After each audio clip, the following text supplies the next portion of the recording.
What is up, Steelers Nation? Thank you so much for jumping on to another episode of All Steelers Talk. I'm Noah Strackbine, joined by my main man in the corner there, producer Nick. Find us on youtube.com/, All Steelers Talkers. Subscribe anywhere you get your podcast. The Pittsburgh Steelers, we got some exciting things to talk about. Omar Khan may have dropped a little bit of a hint that there's some 2 QB packages coming in, and obviously we got to dive into are 2 quarterbacks better than 1 quarterback and what comes with that. There's a new name on the radar when it comes to the Pittsburgh Steelers and the future of the quarterback position. And man, I got to tell you, I am not in on it, but we got to talk about it and we'll dive into that. Plus, my thoughts on why Calvin Austin is not leaving despite plenty of speculation. This is what I've been told. This is what I'm hearing. I feel like I have to share it with you guys. And then there's a pretty easy guess at where the Pittsburgh Steelers are going with their first pick in the NFL draft. And I think at this point, it's just time to start accepting that that's the direction they're going to head in. As we've been saying, go subscribe to our new YouTube channel, youtube.com/All Steelers Talk Clips for even more All Steelers Talk. We appreciate everybody who's subscribed so far. I'm saying Monday, maybe Tuesday, got to solidify the schedule, but we will 100% have a date for you tomorrow announced for when we are going to do the live stream over there and give everything away. So we'll keep you updated tomorrow on what's going on there. Nick, as you could tell, I am not in the city of Pittsburgh. I'm chilling in good old Fort Lauderdale, Florida for the next 48 hours. I'm going to guess that it's a little bit better than Virginia, but how are we feeling, my friend? Yeah, for the first time all week, I'm not hyper jealous of where you're at because it looks like it's going to rain. I hope for the sake of your equipment and this live stream that it doesn't, but I am still a little jealous because, you know, the trees behind you look gorgeous, some palm trees, but it's also opening day. So I'm in a good mood today. I'm ready to be hurt by the local baseball club, but I'm in a good mood. That's where we're at today. That's good. That's a good place to be. I will say that it is looking a little cloudy, but I don't care. It's like 90 degrees out here and I'm already sweating. So it's a beautiful time. Baseball team, at least we got some players to look forward to. So I hope everybody who's going there is safe and enjoys your time on opening day. As always, let's talk about the Pittsburgh Steelers. Omar Khan dropped a little bit of a hint. Not much. Just saying simply, Arthur Smith is working up some cool, quote unquote, cool packages for Russell Wilson and Justin Fields. 2 quarterback system in Pittsburgh coming in 2024. Maybe that's where he's headed with this. Maybe they're looking at it and just saying, well, Lamar Jackson in his rookie year, Joe Flacco as a veteran seemed to work out totally fine for the Baltimore Ravens, especially there at the end. There's a lot to dive into this. I got a lot to say, but I want to hear your thoughts first. You hear 2 quarterback system. The rule of thumb, you got 2 quarterbacks, you got no quarterbacks. Do you agree with it? What were your thoughts? The 2 quarterback system does worry me a little bit, but at this point, with the way that the Steelers have built their offense and their weapons, I'm just curious to see what they pull out of their hat, especially Arthur Smith being an actual competent offensive coordinator. I have a little bit more faith because we were dealing with the floor last year with Matt Canada and the year before that. So I'm intrigued to see it, but typically this gives me a little bit of pause because I typically subscribe to the thing that you just mentioned, which is if you have 2, do you really even have 1? Exactly. If you have 2, do you have 1? Who knows?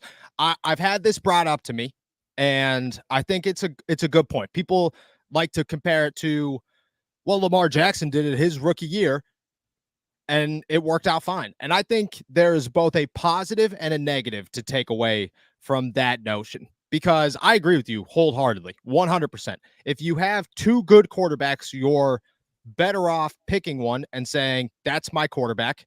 I'm going to develop this guy into whoever I believe he can become. Or you have 2 quarterbacks and you're just going to keep them as quarterbacks because they can't develop. People bring up Lamar Jackson and say, dude, his rookie year, he was the runner. Joe Flacco was the passer. He was the veteran. It was his team. And eventually it turned into Lamar Jackson's team. And that seemed to work out totally fine. I agree with that. And I think there's a good side to that where you look at it and you say, Lamar Jackson as a rookie and where Justin Fields is entering year 4 are 2 totally different people when it comes to throwing the football. Justin Fields could launch it. He's got an arm. He's working on a quicker release, as we saw videos out there. It just looks like a guy who, he's not Lamar as a rookie. And he could probably run just as well as Lamar as a rookie, which gives you the ability to utilize him as a runner, but also keep the defense on their toes as a passer, which if you're going to do this, if you're going to go 2-quarterback system, which is seemingly what the Pittsburgh Steelers are preparing to do, I think that that's not a bad move. I think at the same time, you want to see what you get in Justin Fields, right? Like if you look at Russell Wilson as your guy this season, but you traded for Justin Fields and you have hopes that Justin Fields is your long-term guy, it doesn't matter if he doesn't get the starting job or does not get the starting job, because you want Russell Wilson to get the starting job. So if Russ wins the job that you made him the favorite to win, you are not taking away from Justin Fields. You're not looking at it and saying, well, Justin Fields lost the job. No, he started a leg behind to lose the job. The Steelers wanted him to lose the job. You're not changing your future plans about how you view Justin Fields. So I think that you have to get him on the field at least a little bit. I think you got to see what you could get out of this kid, because at the end of the season, you're going to make a decision on whether or not you're going to sign him to another year deal or another 2-year deal. And chances are, if you're not signing him before the season, which I think is still a very real possibility, but we're just talking hypothetically, is, the end of next year, you're going to look at it and it's not going to be $4 million. If you sign him before this season, you could probably get him 1 year, $4 or $5 million. And I know that that's crazy to think of, but I think you could, and you could detail it to him that he's the guy next year and he's going to get an opportunity.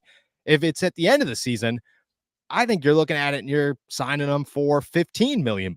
And at that point, you want to know if he's a guy. You want to know if you're going to look at him and say, this guy could be a starter at least for a year, and we got something, because you're not going to take a risk on him. It was the same thing with Mason. It was the same thing with everybody else. I think a 2-quarterback package in a very limited degree can work. I think that if you overuse it, it can't work, and it's going to turn into something very negative. What's the happy medium? What's the happy medium? If you look at this, what's the happy medium? Are you hoping Russ is the guy? At that point, if Justin Fields looks real good by the end of the season, is he overtaking Russell Wilson? What's the happy medium? What are you looking for here? The happy medium is whoever they choose wins games. And at the end of the day, when you're looking at a 2 QB system, if you're winning games and if it's getting you to win games, then nobody's going to complain about it. I think the happy medium is potentially the 2-quarterback system. As wary as I am of that, you give Justin a little bit of time to make impacts on games, to come in and make big plays, to come in and to build that rapport with the George Pickens, who's going to be here, with a Calvin Austin, who we're going to talk about. You give him those opportunities in live action during the regular season, but also do it to a level where you're winning games and it's working. I think if you're winning, nobody's going to complain, especially if you get to use both quarterbacks. But if it starts to tail off, then people are going to get antsy. Or if every time Justin comes in and he's great and then Russell struggles, people are going to get antsy. So I don't know if there's a win-win situation in there for the Steelers, but there's certainly a win situation. That is just if they win games with whatever they choose to do. Exactly. And that's the negative to it, is I don't know if there's a win-win. I don't think you could use a 2-quarterback package and say Justin Fields looks really good in limited time, but Russell Wilson's still going to be the starter. Russell Wilson is 10 years older than Justin Fields. Look it, and Anthony's got a good point in the comments here. Winning cures all. That's 100% true. But a 10-year gap of what you're looking at next season, the season after that, the season after that, the season after that, I think that starts to overtake. And fans are fickle. Media is fickle. Coaches are way less fickle, but this is the NFL. It's a fickle league. And if you're looking at this and saying the Steelers are winning, they look really good, but in those small glances, they look way better with Justin Fields on the field. Now you got a situation. Now you got a situation. You lose a game, Russell Wilson looks bad in that game. Now you got a situation. I just think it leads to more situations than it does positive things. That being said, I'm all for getting Justin Fields on the field as much as humanly possible this season, even if he's not starting. But I think if you start to utilize it too much, the Steelers are in for drama when they don't want drama. You know, this offseason's been all about how do we get rid of the drama.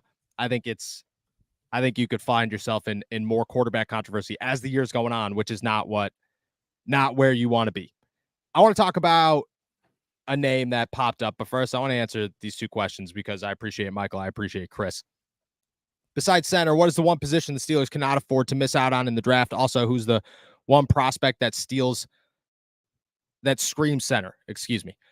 One position that the Steelers cannot afford to miss out on in the NFL draft, hands down, in my opinion, is center.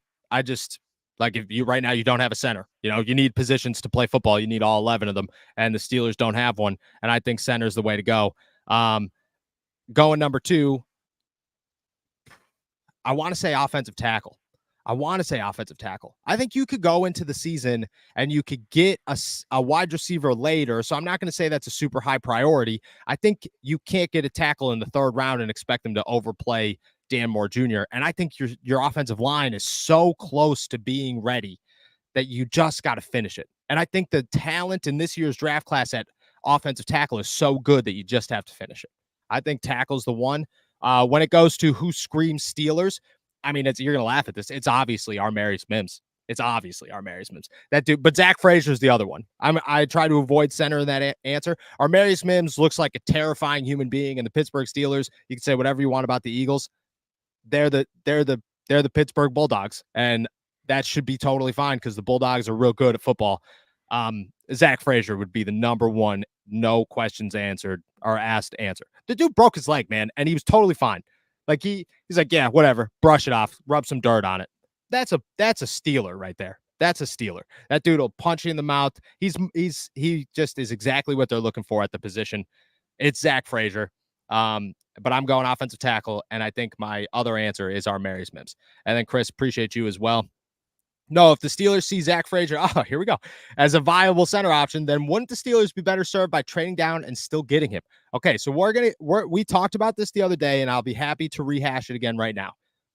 I think the best opportunity for the Pittsburgh Steelers is to trade down a little bit and then trade back up, because I think Zach Frazier is going to find himself early in the second round, end of the first. And I think the Steelers could move back, get an Armarius Mims, get a J.C. Latham, and then move up and get a Zach Frazier.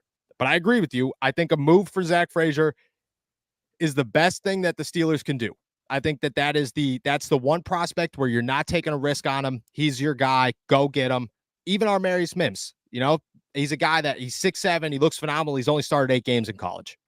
So there's questions there. I think, you could making a move for Zach Frazier, to me, is the best idea for the Pittsburgh Steelers. But I think there's ways to do it more productively where you get another position as well. I think that's the way to go about it. All right. Let's talk about another quarterback, because Justin Fields, Russell Wilson, I mean, we'll talk about that every single day for the next 6 months, probably, and what's going to come to there. And OTAs will show us a little bit. Training camp will show us a little bit. There'll be developments. Right now, Omar Khan's just tossing out a little juice. And I appreciate Omar Khan for tossing out a little juice. I love when Omar gets in his little, like once in a while, he'll be like, all right, I'm gonna be a little saucy on this podcast. Or I'm gonna give a little something here, a little something there. And I appreciate him for that. He tries to be like the hip GM, but also stay in the Steelers lane. I appreciate that. Let's talk about another quarterback. Rich Eisen tossed it out there yesterday, and let me get the full quote here for everybody. But he has a name for the Pittsburgh Steelers. What about next year if the Steelers don't want Russell Wilson anymore, if Justin Fields doesn't work out for them, if they're looking for, a new option, 2025 starting quarterback, where are you going? He says, what about Dak Prescott? Quote, what happens if the guy they went ahead and gave pole position doesn't work out? What if they get a look at Justin Fields and say he's not the guy? Maybe the Steelers are all in. Right now, their offense costs nothing. I don't even think it's $15 million. It's just over $15 million, I'm pretty sure. They'll have the money to give Dak a multiple of that. I think the Steelers might be in on Dak and let him finish his career in Pittsburgh. A quote that starts with, and before you read it, you go, oh, Dak Prescott to the Pittsburgh Steelers, 1-year deal, so on and so forth. You read that quote and you go, finish your career in Pittsburgh. We've just taken this from level 1 to level 5 so fast. So fast. I like Dak Prescott. I think Dak Prescott's a good quarterback. I think Dak Prescott's probably better than both quarterbacks that the Pittsburgh Steelers have on their roster currently. I 100% agree with that. I don't like Dak Prescott for the amount of money that he's going to cost. I don't like the fact that Dak Prescott's won. I don't know. Could you look this up for me? What's the amount of playoff games Dak Prescott has won? Because I believe it's one. I'm almost positive it's one playoff game. And I don't like that because you're only edging Mike Tomlin for one of those. And that's not who you want in a quarterback. The Steelers have an opportunity right now, the way they sit, to run with a guy who's won a Super Bowl, which is what you need at the quarterback position, or develop a guy who has a ton of potential in the league. I just think that option C would be, we're going to get the guy that is really good, but seems to not play super well in the playoffs. And at least Kirk Cousins has won some playoff games. At least Kirk Cousins, I mean, I think it might be only 2, but at least Kirk Cousins looks decent in the playoffs most of the time. If That's not the same time. If Kirk Cousins has 2, he's equal with Dak Prescott. Dak beat Seattle in 2019 wild card, and then he beat Tampa Bay in the 2023 wild card. Who was it? Seattle and then Tampa Bay. Seattle and then Tampa Bay. So it would have been Tampa Bay with Tom Brady. Okay, you got to respect that one. I still don't know. I still don't know if I'm in on it. I mean, do you look at Dak? If you were to pick between Dak and Kirk, who are you picking? I'm picking Kirk every day. Same deal. Every single time I'm still taking Kirk Cousins, because even though he beat Tom Brady, or I think he retired Tom Brady, I think that was Brady's last game. That was a shell of the Tampa Bay Buccaneers. That was no longer, that was NFC South, because they're in the NFC South is why they hosted a playoff game, Buccaneers. So I'm not impressed with Dak Prescott in the playoffs. And honestly, I don't think he can elevate a team like that. No, I agree. I read this quote. I saw it all over everything. Everybody's talking about it. Obviously, I was getting text messages about it last night after Eisen dropped it. Just the answer is no. The answer is no. The Pittsburgh Steelers have other ways to go about this. And to be quite frank, you could talk about how inexpensive the Steelers offense is, but you at the same time have to talk about how expensive their defense is. You can't just go in there. This is not Madden. You don't just get to mess around with things instantly. Your salary cap remains the same, whether Cam Hayward's making $25 million and your defense is the most expensive defense in the league and your offense is the least expensive, or if it was the other way around. Just because they even themselves out, or just because the offense is getting more expensive, doesn't mean the defense is getting less expensive. You can't pay a guy a boatload of money unless you are 100% certain that he's your guy. That was my only issue with Kirk Cousins, is that you look throughout time, you look at these quarterbacks who have gone to that second team and just killed it, and just that was it. They left their legacy. The Tom Brady's, the Peyton Mannings. It's the Tom Brady's and the Peyton Mannings. If you're not a Tom Brady, if you're not a Peyton Manning, maybe a Russell Wilson. Maybe Russell Wilson could be that guy with the Pittsburgh Steelers. But I'm taking that chance over a Dak Prescott. 100% I'm taking a chance on Russell Wilson before I'm taking a chance on Dak Prescott, because Russell Wilson's proven, hey, I could do this. I've done this. I'm a 9-time Pro Bowler. Dak's a 3-time Pro Bowler, I'm pretty sure. He's 30 years old already. You're going to sign him to a long-term deal and say, hey, look, could you imagine that too? Like, the Steelers have already not won playoff games. If Dak Prescott was your quarterback, it's a dangerous time. It's a dangerous time. I'm saying I'm 100% out on Dak. There's no I could probably name off 7 quarterbacks that I'd take before Dak Prescott. And to be totally honest, Kenny Pickett might be on that list. Like, he might be on that list in a different situation, where he doesn't ask for a trade, turns into somebody that Pittsburgh fans will never respect again. If Kenny was here and this was the guy and it was Russ and Kenny, I still think if we were having the same conversation, I'd be in the mindset of, I think I'm giving Kenny Pickett a shot before I'm overpaying Russell Wilson. Baker Mayfield has as many wins in the playoffs as Dak Prescott. I'm taking Baker's on that list. Baker Mayfield is on that list. All right, I want to answer Chris's question real quick because, again, appreciate Chris. I'm always going to be here for anybody who supports. I appreciate you guys. The Steelers need to get a run-stopping defensive tackle and another inside linebacker in the draft. What rounds do the Steelers get them, and who would you target? I believe maybe the last their last pick in the draft might be an inside linebacker. Tommy Eichenberg out of Ohio State, I think, is the guy that I would guess is going to be on their radar. They went to Ohio State's pro day. Aaron Curry's a fan of him. I think that could be a name. Defensive tackle, I think they could go anywhere. I mean, you could go look at the list of guys that they have brought in so far. Who's out of Missouri? The Darius Williams, I believe his name is. He would be an option for me. I would say round 3-ish is where I see the Steelers picking a defensive tackle, because I think Dean Lowry solves a lot of that problem, and I think Dean Lowry is a quality veteran. So I'm saying that they're going to push that down and try to find a better Isaiah Loudermilk, which is, I mean, that's good. You could go with a better Isaiah Loudermilk and hope that he turns into something, because you hoped Isaiah turned into something. What's the guy's name out of Missouri, you know? Missouri? No, I can look that up real quick, though. I want to say it's Darius Williams. If I'm wrong there, Darius Robinson. I think it's Darius Robinson. Yep. Wrong. I'm bad at names this time of year. I mean, you guys know I'm bad at names all the time, but I'm bad at names this time of year. I can tell you stats. Names, not super great at. All right.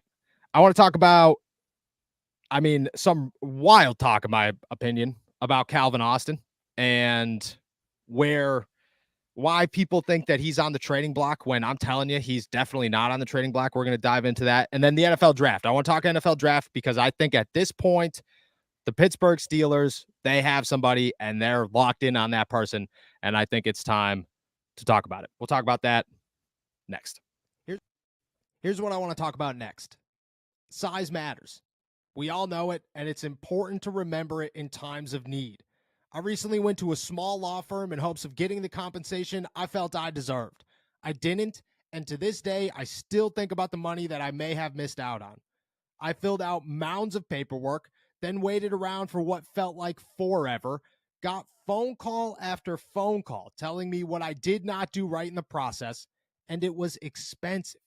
All to get underwhelming compensation and almost zero satisfaction. Fortunately, if you ever get seriously injured and want to file a claim, you don't have to go through the same hassle I did. Instead, you can make it way easier by finding out if you have a claim in just a few clicks on your phone and working with America's biggest injury law firm with the promise of being for the people. Here comes Morgan & Morgan, today's sponsor. Morgan & Morgan has over 1,000 attorneys working in all 50 states fighting to get their clients the money they deserve. In recent months, they've achieved verdicts for their clients, including one that is worth $26 million. That is 40 times the highest insurance offer. And they're absolutely free unless you win. I got lowballed. Don't make the same mistake I did. Fighting big companies takes a big firm. And with America's biggest injury law firm, you're ready to take on insurance companies of any size. Don't overthink it. You can start your claim in just a few clicks by following the link in our description or by going to www.forthepeople.com/allsteelers. It only takes a few minutes to find out if you have a case. And if you have, it might be worth millions. All right, we're back. Shout out Morgan & Morgan. Shout out Chad. Happy birthday, Chad. Happy birthday, Chad. Missed this one at the beginning. Sorry that I did. Shout out Chad. Happy birthday. Enjoy your 30th, my man. Enjoy your 30th. I want to talk about Calvin Austin. I want to talk about the NFL draft. I want to start with Calvin Austin. The Steelers, they added Cordell Patterson, and everybody, I got comments, I got texts, I got people calling me. Even my dad, not even a Pittsburgh Steelers fan, calls me and we're talking, and he's Cordell Patterson. I mean, that means Calvin Austin's gone, right? I'm saying no. I'm saying there's no chance Calvin Austin's gone. Ray Fittipaldo of the Pittsburgh Post-Gazette said it yesterday, 2 days ago, that he thinks that Quez Watkins, Van Jefferson, or Calvin Austin, one of them gets cut this season. And I think that's 100% true, but I don't think Calvin Austin is on that list. I think it's Quez Watkins or Van Jefferson gets cut. And if I had to guess, I think Van Jefferson gets cut. I think that's the guy that, you know, if you had to guess who's on their way out, I'm going to say it's probably Van Jefferson. This is why Calvin Austin's not going anywhere. Okay. Technically last year was his rookie season, as you want to say it. He's a guy that has the ability to return punts. He did a little bit of kick return, not a ton. I still picture to this day him in Atlanta running down the sideline with Mike Tomlin losing his damn mind because of how electric Calvin Austin looked on that punt return. I'm telling you, the Steelers love this guy when it comes to his return ability. And it's still young, and he's still got, more to come, and he's going to make mistakes. I get it. But technically, last year was the first time he ever stepped into an NFL game. Ever. Now, I'm not talking he didn't get a preseason. He barely got a training camp because he was so far down the depth chart that he's not working with these starters. You can't judge a fourth round. If he was a rookie last year and he was a fourth round pick, your expectations wouldn't be very high. You'd be looking at it and going, man, dude, this dude could almost kind of return punts. That's exciting. I look at Calvin Austin as the future for the Pittsburgh Steelers, at least the next 2 years, year 3 and 4 on the rookie deal. Super, super crazy cheap. Super, super crazy cheap. I think that they love him. I mean, I've heard that they love him. I heard that they love what Calvin Austin brings to the field. Then there's the Arthur Smith effect. If we're talking about Justin Fields and Russell Wilson having 2 quarterback packages and the Pittsburgh Steelers doing all these crazy things, they're signing Cordell Patterson, which we went on a whole conversation yesterday about how Cordell Patterson probably is going to play running back and wide receiver and a little bit of everything for the Pittsburgh Steelers. You're telling me Calvin Austin doesn't strike you as a Cordell Patterson? That they don't have, some of the same similarities? I get it. Calvin Austin would be a Dre Archer if he was in the backfield because that dude is 125 pounds soaking wet.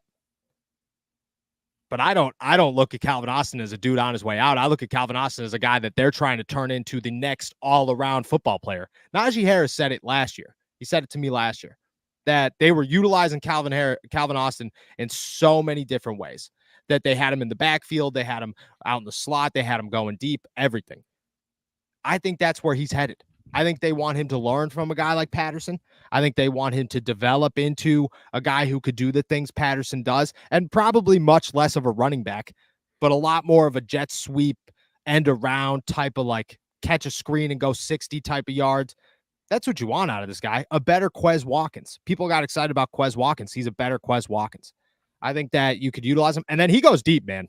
Calvin Austin could go deep, and he's a little man that plays big. We've had Calvin on this podcast. I've talked to Calvin many, many times about his size and how he does not care. He will go up for a jump ball, and chances are he's coming down with it. I've seen him do it. I've seen him do it a lot of times, actually. And I think he's got a ton of potential. You look at Calvin Austin, is he on the same level as Van Jefferson and Quez Watkins? I would say so, especially with like you mentioned, the big part of this is an offensive coordinator that might actually know how to use them, and his second year. So, you have that natural growth of knowing how the NFL works, knowing what the speed of the game is, adjusting to that speed of the game, and, match that with Arthur Smith and, a competent quarterback that's not going to overthrow him or underthrow him every single time. I think that he's definitely on the same playing field as a Quez Watkins or Van Jefferson. And I think there's 100% much more upside to Calvin Austin than either of the other two.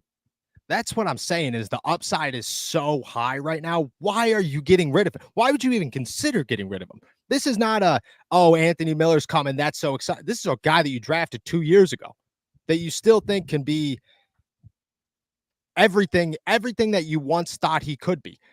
And then you want to talk about an Arthur Smith offense, and everybody talks about, they're going to run this is going to be a running team. This is going to be a running football team.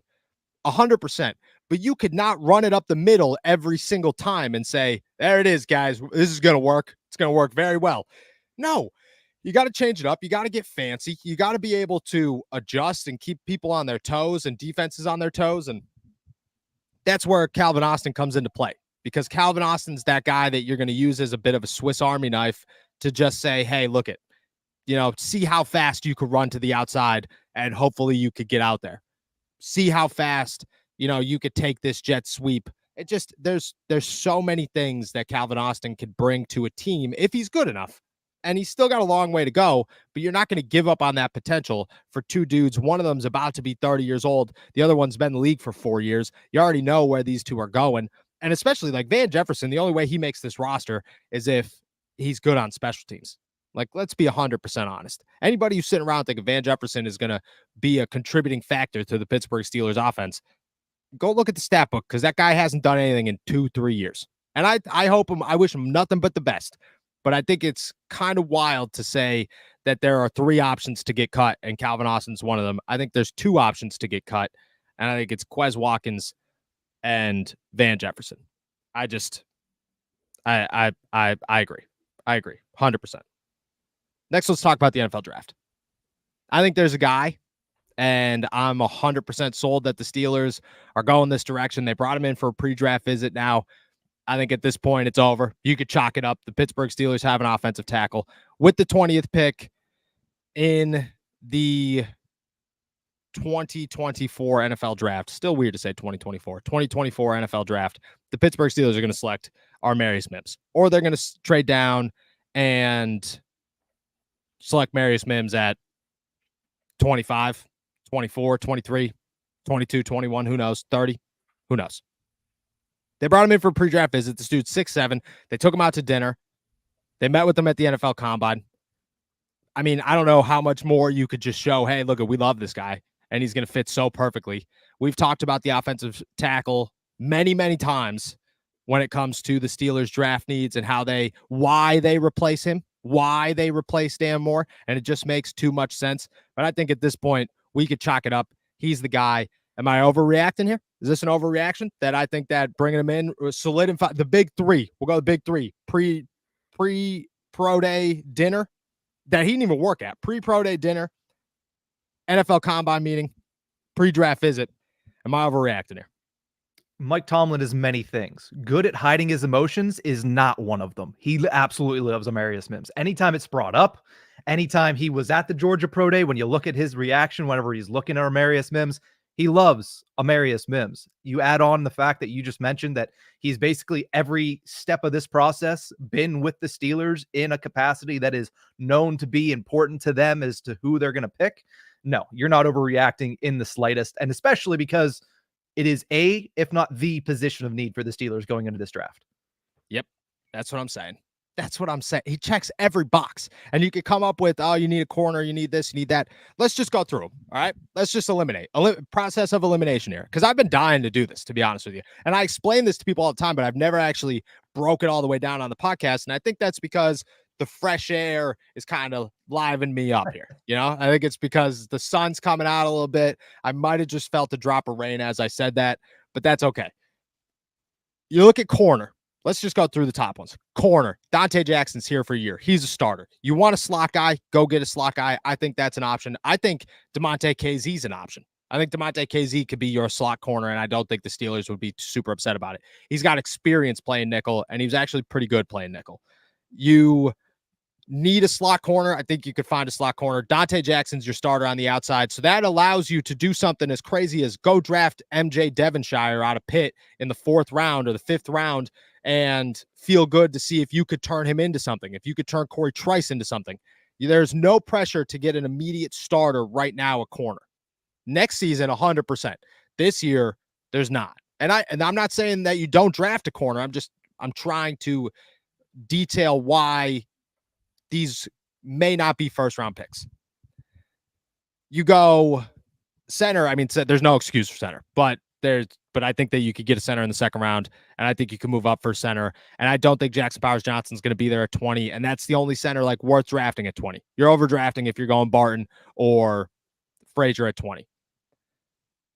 You can't make an excuse for center. Wide receiver, you could find a wide receiver almost anywhere in this draft. You could find a wide receiver in the 2nd round. You could probably find a wide receiver in the 3rd round. I mean, we've talked about some mid-round guys that we're like, yeah, they could come in here and it can be an immediate guy.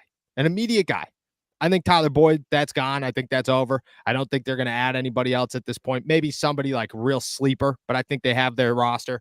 You could add a wide receiver, but I think you could find a wide receiver so deep in this draft class that has very high expectations that there's no need. You don't need a George Pickens and a George Pickens. Now, that would be fantastic.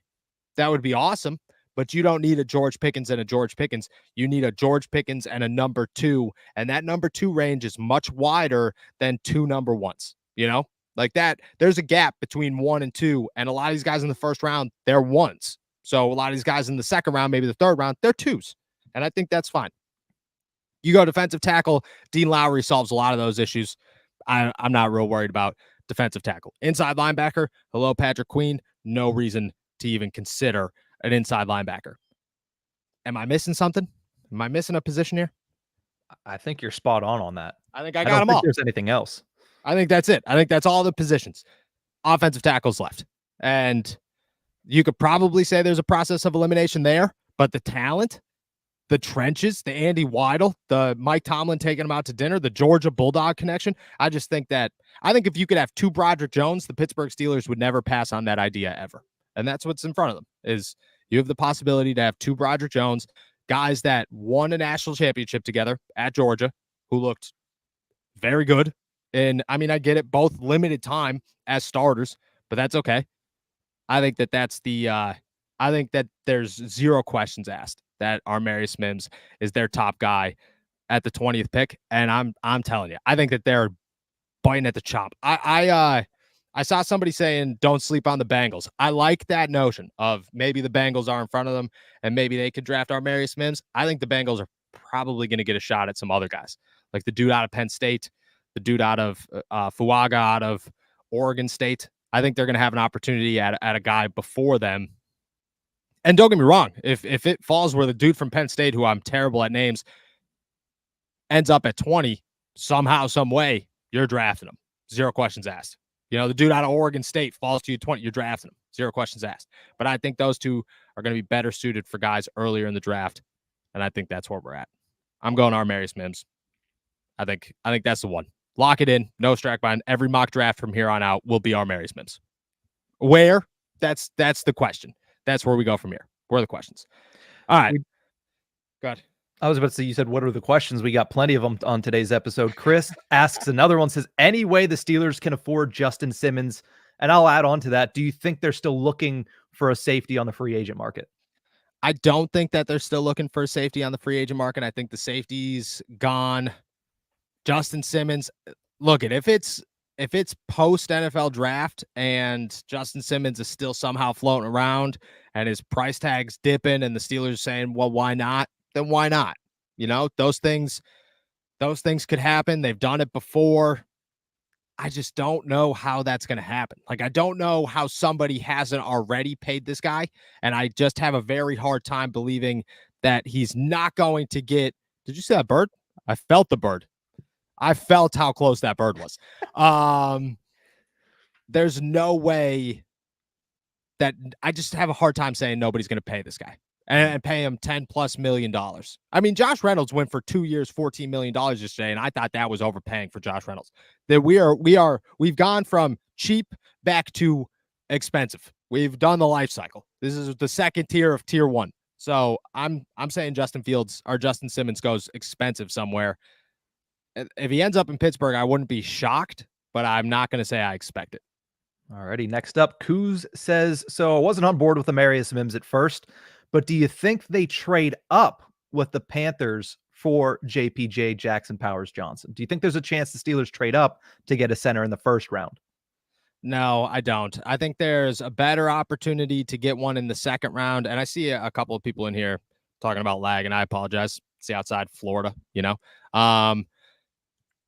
I think there's a better opportunity to trade up in the second round and get a Zach Frazier than there is the first round to get a Jackson Powers Johnson. I think that's a much more realistic situation just because you have options. If Jackson Powers Johnson was the only guy, if he was the only center, I could see that being a real possibility because you got to go get your guy. But I think Zach Frazier excites the Steelers and fits what they're looking for. And I think there's probably three options behind Jackson Powers Johnson that you could draft and feel comfortable with in Barton, Frazier, and Van Pan,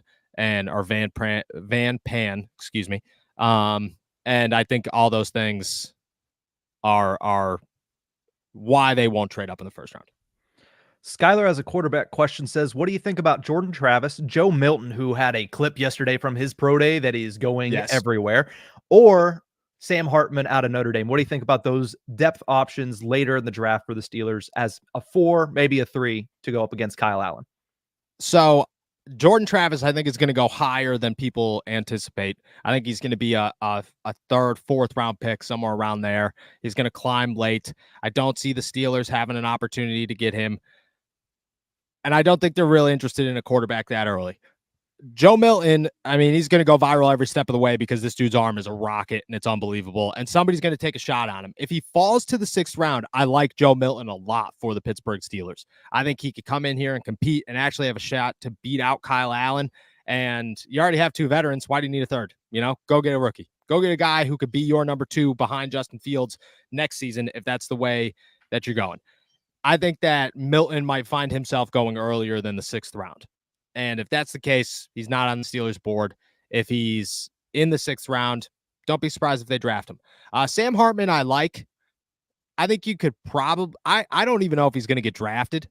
If he does get drafted, I could see him being an option, but I think he's more of an option if he doesn't get drafted and the Steelers could view him as an undrafted guy that they sign immediately. I think he's got potential.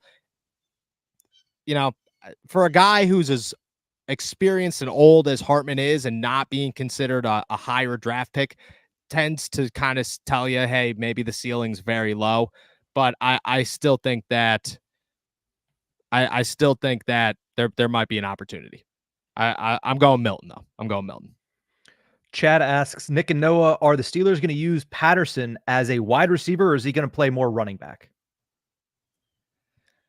I'm going to say wide receiver, but he's going to be used as running back too. Mm-hmm. I think that they could line some 2 running back sets up. I think they're going to keep Najee and Jalen healthy as much as they possibly can.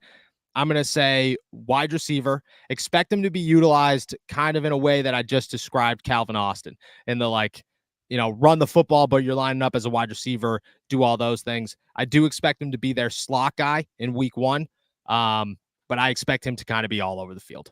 Mm-hmm.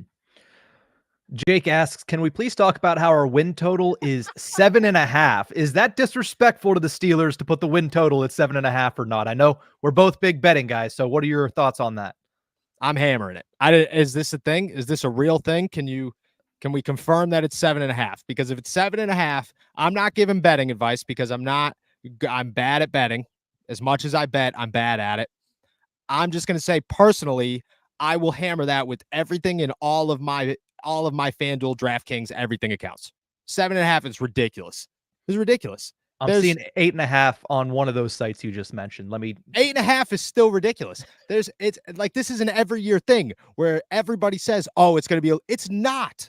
It's not going to be a losing season. It's never going to be a losing season. There is one guarantee with Mike Tomlin.